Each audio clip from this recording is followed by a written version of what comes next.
All right. Well, hey, folks. Welcome to RawHyde and my first real Facebook Live thing. And I figured, what the heck? We might as well spend a little time trying to bring a little bit of fun and maybe some riding tips and other things to our community. And we chose the term Fireside Chat for what we're going to do tonight because back in the dark days of World War II, Franklin Roosevelt had fireside chats with the American people. And while we're not at war, somehow it kind of almost seems like we're at war with some invisible bug. But I wanted to start here by the fire because we called it a fireside chat, and I didn't want to be accused of false advertising. There is a fire here, but it is way too hot here in California today to stand by a fire and talk very much. So we're going to move over to our makeshift studio in just a moment. But while we wait for a few more folks to chime in, this whole lockdown COVID-19 thing has impacted everybody somehow. And for me, the damn haircuts. I can't get a haircut. It annoys the hell out of me. But anyway, let's head over here. But as we go, I would like to say that RawHyde's a family business. This whole Facebook Live thing tonight is a family effort. Stephanie is helping me out with some cue cards to make sure I don't lose my place. Our daughter Jamie Lee is actually doing the holding the iPad. So let's go over where it's a little cooler and hang out and talk for a bit.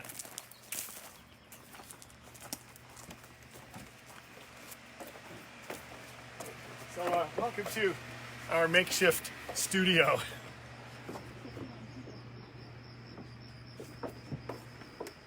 So I've just grabbed my phone here so I can kind of see some of the folks that are tuning in with us. Let me put my specs on so I can say hi to a few of you guys. Hey, Rob Valentine, Mike Flores, Dory from British Columbia. Good to see you guys. Bob Hyde, my brother from another mother. And Kim Blair, woohoo! Thanks for joining us, hon. All right, John Barry, wow, I'm excited.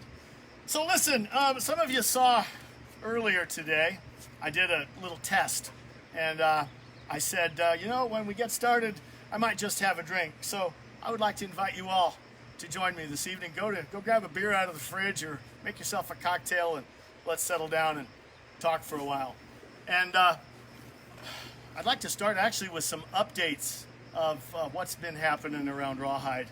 I know many of you know that we were certainly a non-essential business, so we shut down for almost 2 months. And we took the opportunity to slow down as well. And to me, that was the best part of this whole thing. I got to spend more time with my family, and I got to work on some projects that I've been postponing for one reason or another for years. And I also got to do some awesome new training things here on our property, and I want to talk to you about that for a minute. Some of you saw a video I posted a few weeks ago as I came in with a bulldozer and we were reshaping the landscape, and I've built 3 new awesome training tools for our clients to use to up their game, if you will. One of them, the one you may have seen on Facebook, we actually put a name this training tool out, and it has been named the Corona Camber because it took place obviously during this whole Corona lockdown. But the word camber relates to what the tool or what the training element is all about. And one of the things that a lot of people have trouble with is riding sideways across slopes. It's not intuitive to do that. So if you can just imagine this really long trench that starts off shallow, but as you go deeper into the trench, the sidewalls get steeper. And when I say it's shallow to enter, but also the sides of the trench are at a shallow angle. And as you go deeper into it, then the walls get steeper and you're deeper into the trench. So the idea of trying to ride up these steep sides is challenging for a lot of folks. So that is one of the training tools we built. Another one is, I struggle for a real definition for it, but it is a combination of a cross-country course and a motocross course. It's about 3/4 of a mile in length, and within the circuit, there's every imaginable type of exercise that a rider would need to perform to navigate the backcountry. We have super steep hill climbs, short steep ones and long steep ones. We have short steep descents, long steep descents, off-camber turns, hairpin turns in the middle of steep descents, and things like this. So if anybody has any questions they'd like to throw up about those, feel free to chip in. Stephanie's looking at the computer and looking for questions as they pop in. And tell me how you're feeling tonight. And give me a thumbs up or a heart. Thumbs up. Yeah. If you guys are sitting at home and enjoying this, please throw out a thumbs up or a heart. We'd love to know how we're doing. And I have no idea how many people have chimed in, but let me look. I see Eric Solis. Hey, our local dentist. Woohoo! Who else has joined us? Ricky Bennett, welcome. Mauricio Holguin, from all the way from Ecuador. Our Broster friends. Awesome. Look at all those thumbs and hearts. Thanks, guys. So anyway, let's. Oops, you traded the papers too quick, man. I got a cue cards in the background here. So if any questions come up about the motocross track, we're really excited to introduce that to folks. I think it's going to really up our game. And the best part about circuit training is that it's predictable. And after you've ridden it a couple times, you know what's coming up and you can get yourself ready for it. I think it's going to be an amazing tool. So at this point, folks, after 7 weeks of virtual lockdown, we are reopening. And I'm really stoked about that. I'm getting notes all over the place. We're just asking how they're doing. How who's doing? How they're doing. Is everybody feeling good? Yeah. I think I know that for many of and they can chat. From all the hearts that are flying in. But just engagement. Yep. But if any, I'll just keep saying this. If any of you have something you want to know about, or you got a question, throw it up, and we'll catch it as we go. But let me talk just a little bit about this whole process of reopening. This whole virus thing has been the weirdest experience of my business life, and just shutting down and then having to figure out what to do and then go through this staggered process of reopening. Next weekend will be our first official class back here at RawHyde Ranch in nearly 2 months. We're obviously trying to up our safety game so that the people who come here are safe, as are my staff. We're doing sanitization, taking people's temperatures. We're going to try and do the social distance thing, but I know from the motorcycle community that's probably going to be hard to do. Everybody is going to want to stand shoulder to shoulder around the campfire. But if coming for a group lesson is not something that floats your boat today, Audio check. we're doing private lessons. How's the audio? Can they hear us? I don't know. Let's ask. Hey, Stephanie just asked, can you guys out there hear us okay? Or can you hear me? If so, put a yes, we hear you, or audio's fine, or something like that, so we know. Let me look for that as well. Audio's good. Audio's good. Awesome. Thank you, guys. I just saw a question from Rob Valentine about the new course. We're doing a level 2 training session this weekend, which, by the way, we still have a couple slots for anybody that might want to spontaneously run up to RawHyde Ranch in 8 days, I think. Yep, a week from tomorrow. So the new course, Rob, will be in play for that class. So I'm pretty stoked about that. So I was touching on private lessons. A lot of folks, I think, today are going to be really reluctant to get into crowded group settings, and I understand that.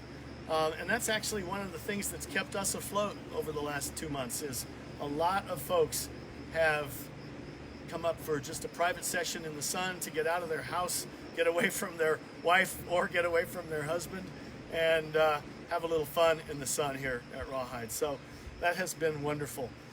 So let me recap for any of you that are maybe just joining us.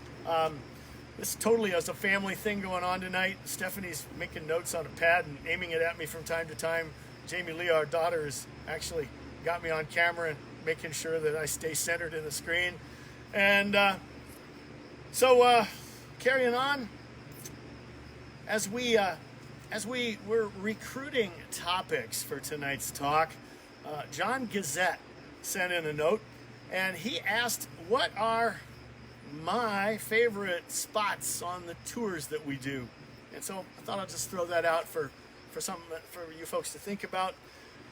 For me, as much as I actually do love riding motorcycles, to me they are a tool to get me into the backcountry.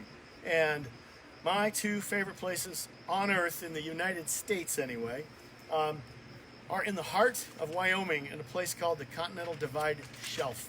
And if you just imagine you're 80 miles from any sign of civilization, and you get to camp right on this plateau that has a sharp cliff that actually defines the Continental Divide. So one side, all the water that falls goes to the Missouri and the Mississippi River. On the shelf where we camp, everything flows into the western rivers. The view is spectacular. It is an amazing place, and my total favorite campsite on earth.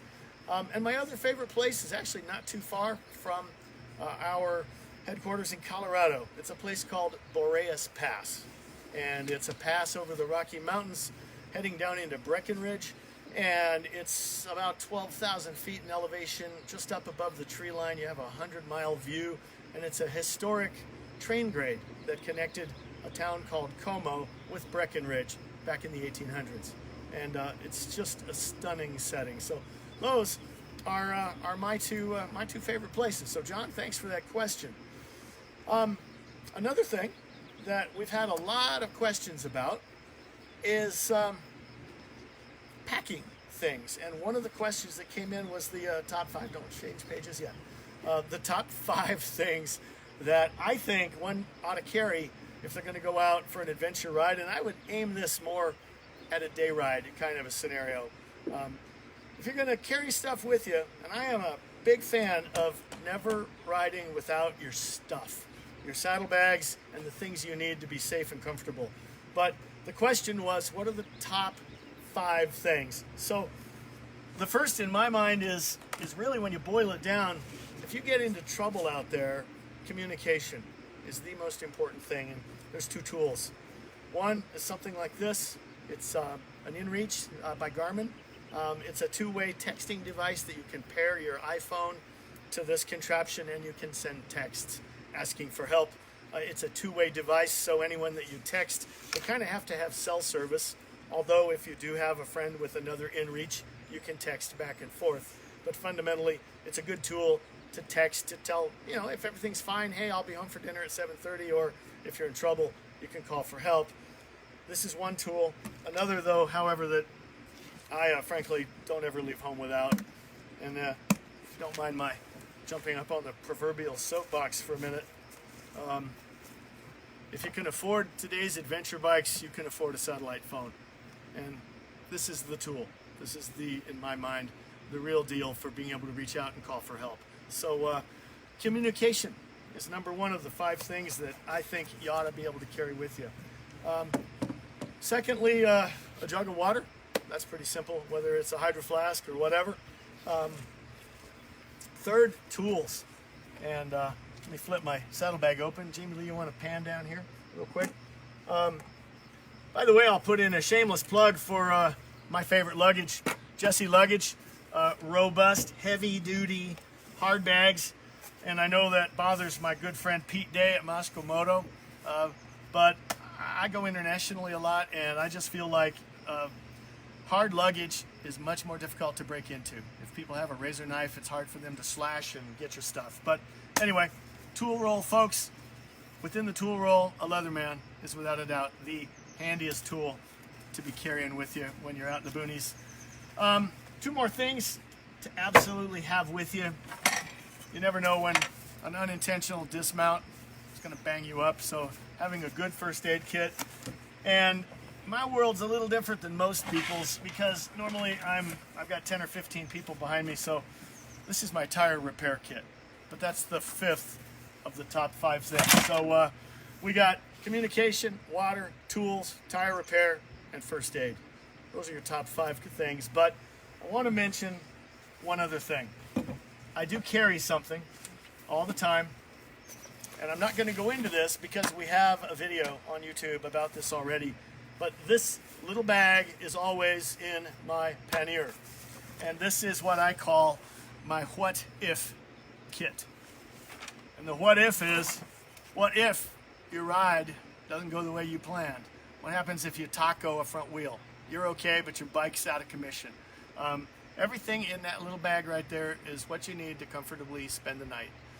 Eat, have some coffee, stay warm, build a fire, have a flashlight, a knife, some other things, all in that little bag. So check out the YouTube video about our overnight emergency, and that's the core of packing for the moment. Now, another question, and I don't know who sent this in, was what would be the ultimate ride?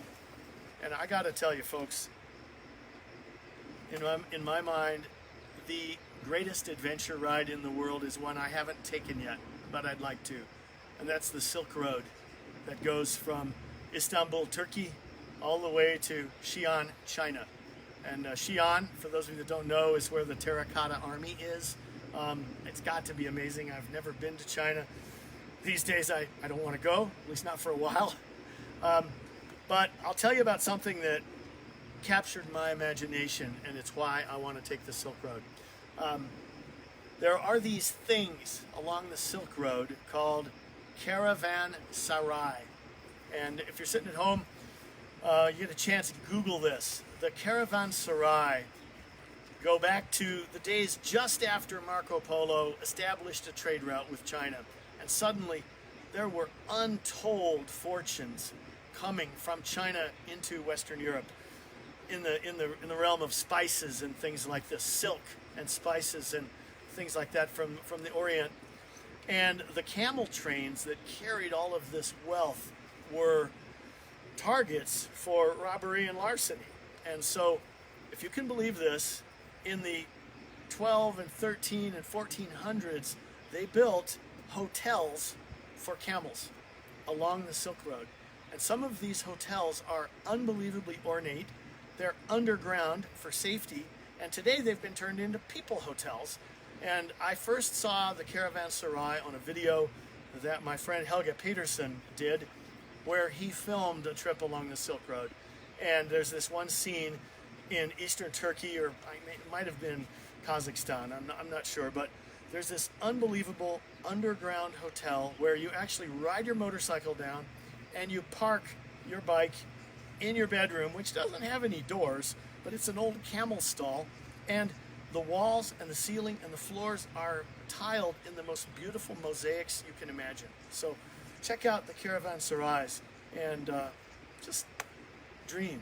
That's what I'm doing. I'm dreaming about the Silk Road. So, okay, I've been talking 90 miles an hour for the last 10 minutes or so. Ask them what they're drinking. Is anyone having a cocktail with you? Yeah, right.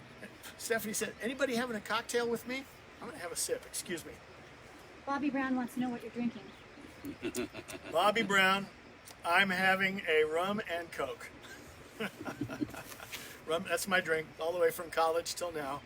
Jerry wants to know how much private lessons are. Jerry has asked about private lessons. Well, normally, private lessons are $1,000 a day, one-on-one with one of our coaches. That includes lunch and the use of one of our rental bikes. But these are hard times, I know, for a lot of folks, so we've got a 20% discount, COVID-19 discount, for anybody that might like to get out of lockdown and come play for a day. So, any other questions? I'm going to take a little pause, fire away with some questions. Stephanie is going to give me the very next question that pops up on the screen. What's happening with the lodge in Colorado? Lodging in Colorado is a question. Who asked? I lost it. Oh, we lost it. Okay. Lodging in Colorado. We are actually 10 days from now beginning our annual migration to Colorado. So we have two forms of accommodation there. We have 2 bunkhouses that are shared accommodation, and then we also have private, pretty luxo tents. They're 10 by 10 foot footprint tents. They have a memory foam bed with lamp, bedside table and everything, but you still kind of get that what do they call it? Glamping. You're glamping at RawHyde, Colorado. So You have a lamp, a bedside table, a memory foam bed in a private tent. So those are our two forms of accommodation in Colorado. Bill Bergman wants to know Big Bikes Baja 2 up? Yes or no? Bill Bergman from Maryland, right? He moved. Oh, he moved. Okay. Well, Bill, Moved to Nevada. moved to Nevada? I think so. Okay. Well, I'm not sure. Bill, where'd you move to? Answer the question. Anyway, Big Bikes in Baja is a wonderful little run that we do, a 6-day ride down to Mexico. Very easy to do, 2 up. There might be one section about a quarter-mile long where either your partner would have to walk or hop into our support truck for a quarter-mile. There's one little rocky section going into Mike's Sky Ranch, but the rest of it's a very easy 2-up ride. James Adler, I talked to tonight, he wants to know what kind of boots. And I was going to ask on his behalf. James Adler is asking about boots for training or just in He general? wants reasonably protective. He also wants to hike in them. Hiking boots. Well, I got motorcycle boots that you could hike in. There are 2 or 3. I'll have to put a shameless plug in for our friends at Climb. They have just come out with a really, really cool boot. It's got a good walking sole, and it's infinitely adjustable. It's like a snowboard boot. Once you put it on, there's a twisty thing right above your instep, and you just cinch it down, and it's got wires throughout the boot that snug it down on your whole foot and ankle. It's a really cool boot. They have just introduced it. Otherwise, the Sidi S-I-D-I Adventure Rain is a boot with reasonable protection. It's a little soft to my taste. But I also have the Alpine Star Toucan. That's the boot that I wear if I'm not wearing my BMW GS boots. So you have those 3 to choose from. Kurt Miller wants to know, love to go to South America. What do you recommend? Kurt Miller is asking about South America. If I could choose a second place on earth to have a nice ranch like this, it would be in Chile. We offer 2 annual tours there. One is Patagonia, usually takes place January, February timeframe. It's a 15-day trip that goes about 3,000 miles from central Argentina all the way to the end of the world in a little town called Ushuaia, which is the southernmost place you can take a motorized vehicle on planet Earth. And it's an astounding trip. We also do, however, a trip that begins in Salta, Argentina, and takes a loop up through Bolivia down into the driest desert on Earth called the Atacama, and then loops back into Argentina. We also call that the high altitude tour because out of the 15 days on the trip, 12 of them are above 12,000 feet. So you got to acclimate just a little for that trip. But either one is spectacular. My favorite personally is Patagonia. I don't know who asked this because I moved on. How much is it? The South American trips? No, just in general. How much is RawHyde? RawHyde? Well, RawHyde has something to fit every budget. From our what we call adventure days that we have every March. It's a 4-day educational, fun riding event. In the mornings we do classes and clinics. In the afternoon we go for rides. That's like $389 for 3 days. All your meals, all your beverages, everything included. RawHyde training classes are $13.95. If you bring your own bike, if you'd like to rent bikes from us, we have the entire BMW array available to be used in our classes. And then our tours, depending on duration and length, range everywhere from $595 for a 2-day ride we do in the Mojave Desert. We call our Base Camp Alpha Adventure, all the way to nearly $10,000 for some of our international trips. So there's something there for every budget. Okay. Let's take one more question, and then I want to tell the story. Okay. California versus Colorado. What's your spin? Colorado versus California has been asked. Well, it depends on when you have some free time. California, we operate roughly 10 months out of the year. So from September to June. And California is California. The weather's pretty perfect most of the time. But in July and August, it gets pretty damn hot. So that's why we head for Colorado. And Colorado, we're only there for 3 months, June, July, and August. This year, for the first time, we're going to run classes concurrently in California and Colorado in the month of June because we had to disappoint a lot of people when we shut down in March and April. So we're going to try and offer them makeup opportunities for classes that we had to postpone. And but then we're moving up to Colorado, and I got to tell you, it is so beautiful in Colorado in the summertime. The aspen trees, the snow-capped mountains. Our property there sits on a mountaintop at 10,000 feet, and it's just jaw-droppingly beautiful. So if you find yourself wanting to ride in April, May, October, November, California is your choice. Summertime, I would strongly urge Colorado. Live or watching this later? If they're watching this live now or later, pop any questions in the comments. We'll answer them. Got it. Okay, so Stephanie just mentioned that if you're watching this live, please throw some questions up. We'll try to answer them. But if you catch this later and you'd like to know, you can still put a question on the thread. We will come back and answer all your questions after the live thing is done. How's everybody doing? So, yeah, Let we us doing know. okay? Let us know. I've Let us only had know. this much of my cocktail. I hope some... Bobby, are you ahead of me now? Give us Bobby a thumbs Brown? up or a heart. Shoot us something. Yeah. Send us Tell some us, love. tell us what you're drinking out there. I'm going to have another sip. There's a Excuse lot me. of people drinking a lot of different things. They did comment, but Yeah. ask them to give us, like, how do we know they're there? Give us some feedback, some Yeah, hearts, and some we'd hugs. love to know how many people are still watching. Throw out a heart or a thumbs up if you would. And thank you. We love this. This is so awesome. So listen, I want to share a story or two with you perhaps. But I'd like to get a vote coming from you guys. So I'm going to give you 3 choices for 3 different stories, and then we'll pause for a few seconds and see what people want to watch, or want to hear about. So last year on our Continental Divide tour, we had a fine gentleman, a Navajo, an American Indian, who sent us a text when he didn't show up for dinner. He said, "I've met a girl," and that we didn't hear back from him. We didn't hear back from him, and we were all concerned that we would find him in a bathtub full of ice with a kidney removed, because it was that weird. Okay, that's story number 1. Story number 2, your choice would be in South America during the Dakar rally a few years ago. One of my clients almost got shot by a border guard because he didn't think that he needed to stop at the border. He just decided to blast on through without even bothering to get his passport stamped. And I could tell you that story if you find that interesting. And then the third story choice would be a guy named Charles, a CIA agent that had a whole herd of scuba monkeys.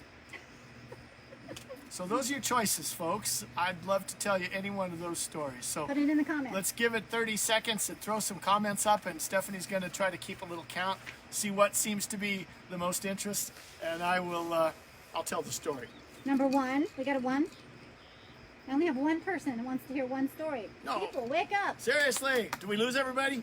No, we got 102 people watching. Okay.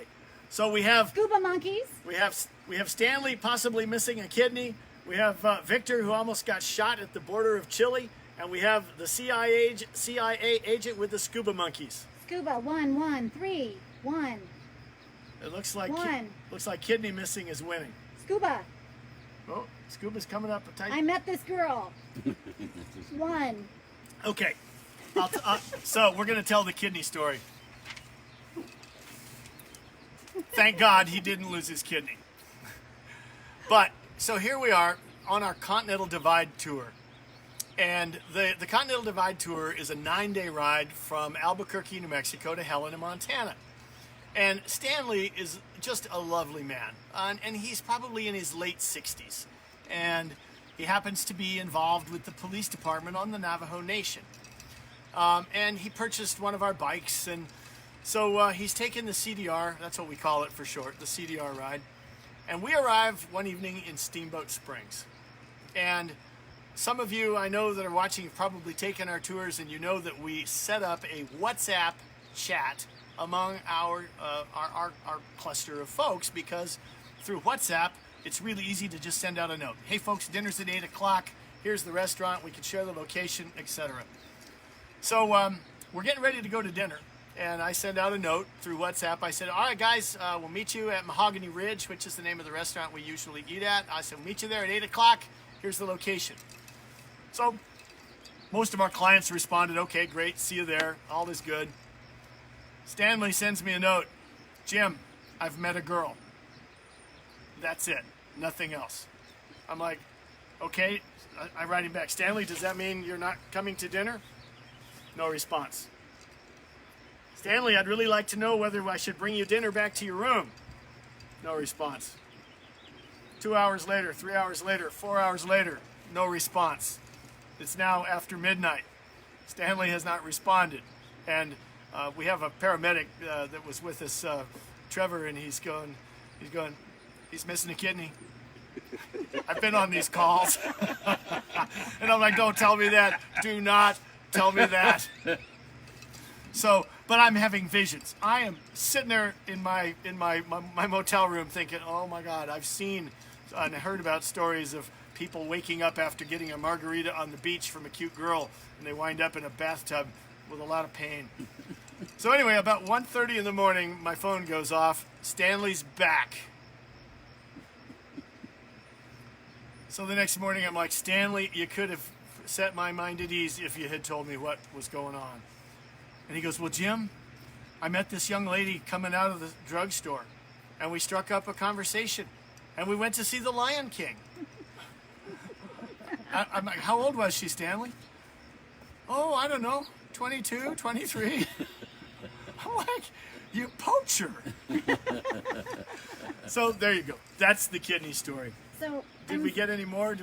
more people wanted the scuba story. Okay, so now I'll tell you the scuba story anyway. How are we doing for time? How long have we been yapping on? It's 7:01. 30 minutes. 7:01. We've been going for 30 minutes. Like another 5 minutes or so, and then. Yeah, I figure we got another 5 or 10 minutes at the most, folks. This is really kind of cool. I'm enjoying the hell out of this. So the story with the scuba thing is the weirdest true story, and this is absolutely true, I promise you. I had a gentleman named Charles, and I was absolutely convinced that he worked for the CIA because he had been to Cuba, Angola, Pakistan, every place America was having political and or military problems, he'd been there.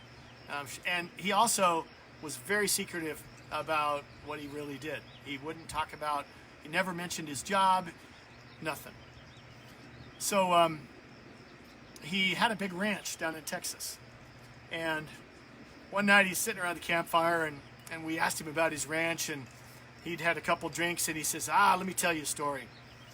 And he said, when I was in Angola, he said, I really fell in love with the wildlife there.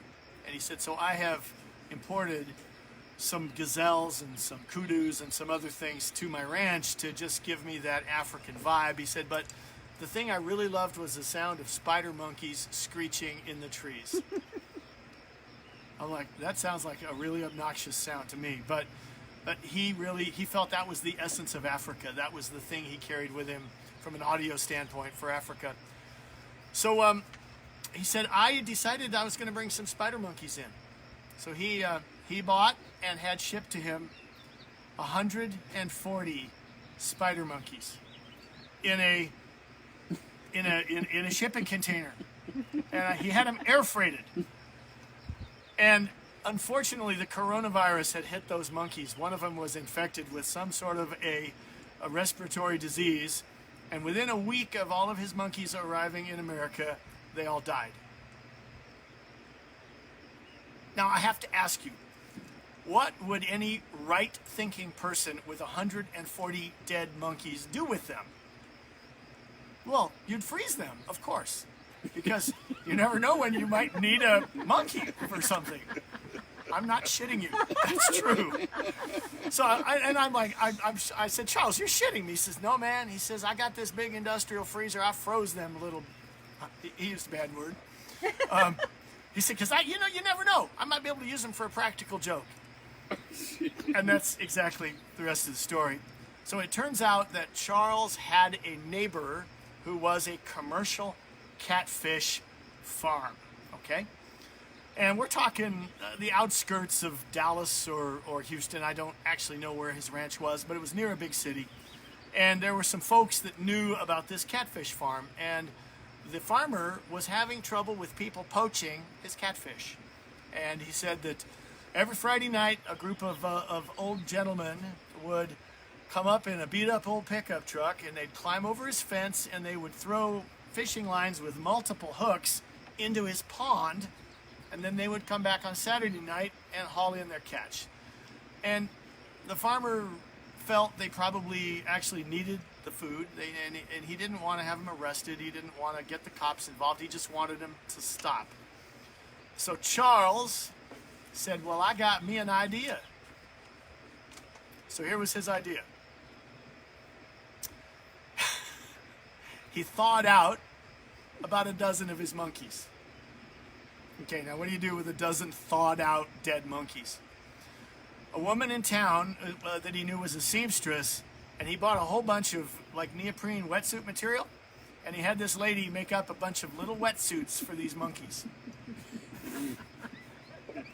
And then he got creative, and he got a bunch of these Coleman little propane canisters, and he painted them yellow, and he rigged up little straps, and he took some rubber tubing, and he got little swim goggles like you use when you're swimming in a swimming pool just doing laps. And he rigged up these little monkeys to look like they had a job to do or something, little scuba monkeys, right? So he said on Friday night, him and his farmer friend got the binoculars out, the night vision binoculars, because turns out Charles was quite wealthy. He wasn't CIA, he was a Texas oil man that just had family money. And but he liked to travel, and he went to shitty places like Angola and Cuba back in the 80s. Anyway, so him and the farmer with night vision goggles, they wait and they watch, and they see where these old boys come in, and they throw their fishing lines out. And when they left, they took their little monkeys, and they went over, and they pulled the fishing lines out of the pond, and on the first hook of the 6 or 8 of the lines, they hung a monkey. Hooked him on the hook. And okay, so just imagine a dead monkey hanging underwater on a fishing hook through its lip, right? So he and the farmer were waiting the next night, Saturday night, when these old boys came in to collect their fish. And he started laughing as he began telling the story. And he said, so you're watching carefully through the binoculars, and these old guys pull a line in, and he could tell from the commentary the lines were heavier than usual because of the monkey. And he said that first guy pulled the first line in, and when he pulled that monkey up out of the water, he just froze. And he's like beckoning the other guys around. And he said they were very quiet. And he said there was what he called some gesticulating, some hands flopping around like this. And so he said that the guy that pulled that first monkey in very reverently disconnected it and laid it on the ground and pulled the line in. There were fish on the rest of the line. And then as a group, they went to the next line and they pulled it in. And when they got that first hook in, and here's another monkey, he said the conversation got a lot more animated and there was much more gesticulating. And then they laid that monkey on the ground and they pulled their line in. And then Charles, in a very musing voice, says they went to the third line. And he said when they got that first monkey, he said they just ran. They just ran for their truck and disappeared. And he said, here's the funny part, he goes, I wasted 9 monkeys. True story, folks. True story. So, Steph, what? Well, okay. You know, good point. I know there's a lot of you out there that we know. I don't know if Mats or some of the guys that chimed in earlier, Trevor, I don't know if you're watching. We miss you guys. We wish we been able to see more of you over these last couple of months. But if you're still with us, click the heart again or whatever. If you got any more questions, fire them away. Stephanie's watching. I wanted to wrap up with one final thing. Let's call it a tip, and I've got something for you if you're curious about this. One of the most common threads of questions that came in as we were trying to identify topics for this evening was talking about packing. Just what do you carry with you? What do you take? What should you take? What shouldn't you take? What do most people take that they really don't need? Of which there's a lot in that department. But I just want to say this. Everyone has different needs. There is no perfect packing list. You know, it's based on how many people are going with you. If you're by yourself, you're going to have to carry more stuff than if you have a friend or two. If there's 2 or 3 of you going, don't all carry the same stuff. You need one tool roll, you need one air compressor, you need one tire repair kit. Share that among your friends. Be smart about how you pack, because a lot of people carry a ton of stuff, and suddenly you've got an extra 125 pounds of stuff on an already really heavy bike. Packing differences for short trips and long trips. So where I'm heading with this is, folks, on the RawHyde website, if you go to our homepage and our navigation bar, there is a title on it with a drop-down menu called Tips and Tricks. And if you go to our Tips and Tricks page, you will see a downloadable packing list. And what you have to do is you just click on that. It'll say, what's your name? Give us your email address. It's not downloadable. We're going to send it to you. But it's the most comprehensive packing list ever made. And it was done by a good friend of mine named Pete McLaughlin, who happens to have been a Special Forces colonel in the Rhodesian military. And Pete is both a minimalist by training and a maximalist by personal comfort. And his packing list is broken down into what do you need for a day trip, what do you need for a long trip, and it's like 3 pages long. And I'm not here to say that you would even dream of carrying everything that's on it, but what I do find is a lot of people just question themselves. And they're like, oh, I know I'm going to forget something. But if you use our packing list simply as a checklist to decide whether or not you want to take what's there, you know, it just gives you a point of reference to think about what do you really want to carry with you. So that's pretty much it. I don't know that I got much else to say, but if you like this, yeah, let us know. We'll do it again. Different topics. Well, I've got some Different ideas. monkeys. I've got some ideas for other topics, like, you know, planning like an expeditionary trip, like a multi-week or multi-month trip. I have some experience with that. I can help you figure out how we did it. I can share that. There's all sorts of stuff that we could do these fireside chats with over the next few weeks. If you like it, please let us know. Send us emails directly if there's stuff you want to know about. You can send it to me, Jim at rawhydeoffroad.com, or respond to this thread and just share. You can call the office too. Yeah, you can call our office if you like. Any questions, especially if you might like to have some training this weekend, or our Best of the West tour kicking off in just a week. And yeah, the number for the office, by the way, is 661-993-9942. Thank you for listening, folks. Have a drink. Let's have a sip together. And have a wonderful evening. Have